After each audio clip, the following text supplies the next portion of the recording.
Heyhoo und willkommen zu einer weiteren Folge von Genshin Impact. In der letzten Folge wurden wir angegriffen von La Signora. Und jetzt geht es weiter, indem wir nach Venti suchen, der gerade dort ist, beim Baum. Der leuchtet so schön. Bar-BAE-tos! The wind amongst the branches is good. I love the way it smells. I said the exact same thing last time. Why do I only say these things when I'm down on my luck? So you noticed. This isn't something I'm meant to discuss with ordinary people, but I suppose I can let you in on the secret. As you know, visions are external magical foci that only a small minority of people possess. They use these visions to channel elemental power. In truth, every wielder of a vision is one who can attain godhood and ascend to Celestia. We call such people allogenes. Allergenes? Paimon's never heard of them before. That's because this is a secret that only Archons are privy to. We don't need primitive tools like visions. Instead, each Archon has an internal magical focus that resonates directly with Celestia itself, known as a gnosis. Was ist das da an deiner Hüfte? It's just a glowing glass ball I carry around to avoid suspicion. Aufs Neue fühle ich mich betrogen, aber man gewöhnt sich dran. Nein. Alles, ja komm. So who was that nasty woman who sent Paimon flying and stole your gnosis? Her name is Signora, number 8 of the Harbingers. She and the rest of the Harbingers have been given godlike executive authority by the Tsaritsa of Snezhnaya, and with it, strength surpassing that of other mortals. The Tsaritsa of Snezhnaya? Isn't that... Indeed. She is one of the 7, the Tsaritsa who reigns from her winter palace, and the one person that the Fatui Harbingers all answer to. The 7 don't always get along well, but still. I never thought that she would plot to steal another Archon's gnosis.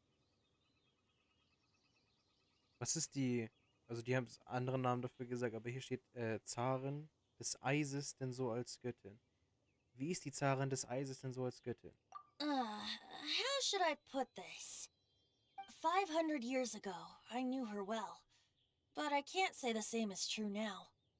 You see, a certain catastrophe happened 500 years ago, and after that, she cut off all ties with me. But we can save discussion of the Cryo-Archon and the Fatui for another day. If you seek the rest of the 7, many difficulties lie ahead of you still. You should head for Mondstadt's neighboring nation of Liyue.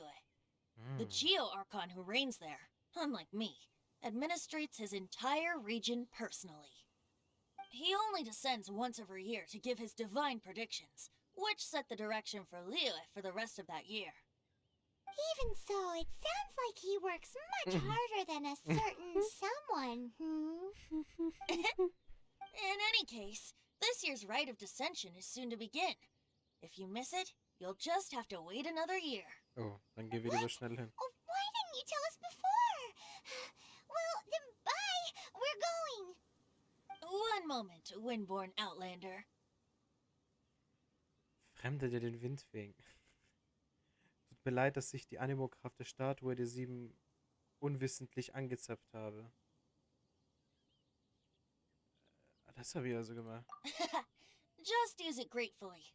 Or, better yet, treat me to a glass of dandelion wine. Traveler, as you set off on your journey once again, you must remember that the journey itself has meaning. The birds of Tevat, the songs in the cities, the Tsaritsa, her Fatui and the monsters, they are all part of your journey. The destination is not everything. So before you reach the end, keep your eyes open. Use the chance to take in the world around you. Oh. Great. So, that's that for the Anemo-Archon's admonishments. Back to Venti time. If you want to chat, now's the time. A bard stays not always in a single climb. Okay, das heißt, jetzt lieber reden, weil danach wird er nicht mehr da sein. Erzähl mir von Dwalin. Up till the end, Dvalin remembered his duty as one of the four winds. As such, I don't intend to forcibly strip him of that duty and force my ideals of freedom onto him. I just hope that Dvalin will be able to choose for himself and understand what freedom is. Before I became an Archon, I too was taught the meaning of freedom in this way by a friend. If you want to chat, now's the time. A bard stays not always in a single club. Ja, das hast du vorhin schon gesagt. Erzähl mir etwas über den Orden des Abyss. Kaya shared some new intelligence, you say? Oh, I see. So, the Abyss Order has a princess who orchestrated the plan to corrupt Dvalin? They were probably trying to turn Dvalin into a weapon of war for the Abyss. But that said, I have never heard of any such princess of the Abyss Order. Das scheint also nicht immer so gewesen zu sein. Das scheint also erst kürzlich so gekommen zu sein. I think so too. Apparently. But how does a prince come out of nowhere and take command over the entire Abyss Order? If you want to chat, now's the time. A bard stays not Erzähl mir always in a von single La club. Signora. That Fatui lady didn't hang around, did she? She just grabbed your gnosis and left? She wanted to avoid any eyewitnesses from the Knights of Favonius. The slightest slip-up here would have destroyed the Fatui's diplomatic relations with the Knights. So they're just gonna keep acting like Mondstadt's allies as if nothing happened? If only the Seven Nations had banded together against the Abyss Order in the first place.